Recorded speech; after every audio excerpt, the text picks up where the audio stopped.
जिल्हा परिषद पदभरतीचा आज 3 नंबरच्या पदाचा पेपर झालेला आहे मित्रांनो। पदाचं नाव होतं विस्तार अधिकारी, यामध्ये सांख्यिकी या पदाचा आजचा पेपर झालेला आहे मित्रांनो। यामध्ये प्रत्येक विषयावरती कोणत्या टॉपिक वरती प्रश्न आले होते, कोणते प्रश्न आले होते ते बघण्याचा प्रयत्न करणार आहोत। त्यासाठी नक्कीच व्हिडिओला पूर्ण बघा। 1 ते 2 विद्यार्थ्यांशी बोलणं झालेलं आहे, त्यांचा आज पेपर झालेला आहे विस्तार अधिकारी सांख्यिकी या पदाचा। तर कोणकोणते प्रकारचे प्रश्न आले होते ते सर्व आपण बघणार आहोत। नक्की आधीच पॅटर्न नुसार कोणत्या प्रकारचे कोणत्या टॉपिक वरती प्रश्न विचारले जात आहे ते तुम्हाला या व्हिडिओच्या माध्यमाने समजून येणार आहे। काल अशाच प्रकारचे जे 2 पेपर झाले त्यावरती आपण व्हिडिओ टाकला होता, त्या दोन्ही व्हिडिओची लिंक डिस्क्रिप्शन बॉक्स मध्ये भेटून जाईल, तिथून जाऊन तुम्ही ते व्हिडिओ बघू शकता। तर चला व्हिडिओला सुरुवात करूया। सर्वात पहिला आपला विषय मॅथ अँड रिझनिंग, ठीक आहे। यामध्ये नफा तोटा यावरती प्रश्न होता, पर्सेंटेज वरती प्रश्न होता, भागीदारी यावरती प्रश्न होता, नातेसंबंध यावरती प्रश्न विचारला होता, नंबर वरती प्रश्न आले होते, नंबरांवरती, त्यानंतर अल्फाबेट वरती प्रश्न आला होता म्हणजे संख्यामाला आणि अक्षरमाला यावरती दोन्हीवरती 2-2 प्रश्न विचारले गेले होते मित्रांनो। म्हणजेच आपण ज्या नोट्स काढल्यात मित्रांनो, नोट्सच्या बाहेरचं काहीच गेलेलं नाहीये।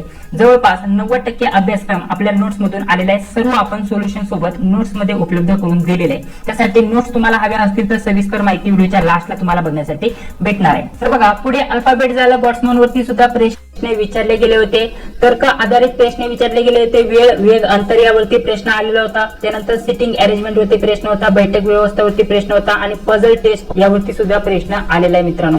त्यासोबत जर तुम्हाला सांगितलं नातेसंबंध शेकडेवाडी यावरती ऑलरेडी प्रश्न आलेले आहेत, वरती सुद्धा तुम्हाला सांगितलेलं मित्रांनो। इथे बघा नातेसंबंध, अशा प्रकारचे जे विद्यार्थ्यांनी सांगितले ते मी नोट करून घेतले आणि ते तुम्हाला सांगण्याचा प्रयत्न करत आहे।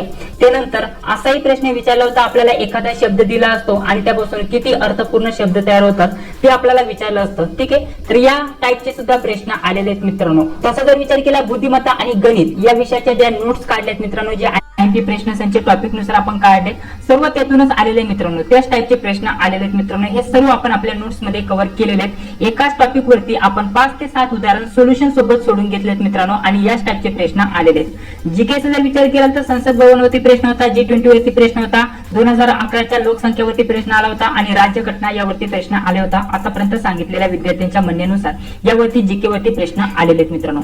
प्रश्न आपल्याला यावरती विचारले जातात, हेही महत्त्वाचं असणार आहे। इंग्लिश ग्रामरचा जर विचार केला समानार्थी विरुद्धार्थी आर्टिकल, त्यासोबत पॅराग्राफ वरती 3 प्रश्न होते। त्यानंतर आपल्याला एखादं गाडीला जागा भरायची असतात, ठीक आहे, फिल इन द ब्लँक यावरती अशा प्रकारचे 4 ते 5 प्रश्न विचारले गेले होते मित्रांनो। अशा प्रकारचं विद्यार्थ्यांचं म्हणणं आहे, ठीक आहे। तर अशा प्रकारचा इंग्लिश ग्रामरचाही विस्तार अधिकारी सांख्यिकी यामध्ये जर विचार केला तर मराठी, त्यासोबत इंग्लिश, त्यानंतर रिझनिंग आणि मॅथ, ठीक आहे, आणि जीएस चा विचार केला तर अशा प्रकारच्या या 4 विषयांवरती प्रश्न विचारले होते। एकूण 100 प्रश्न होते 200 मार्कांसाठी।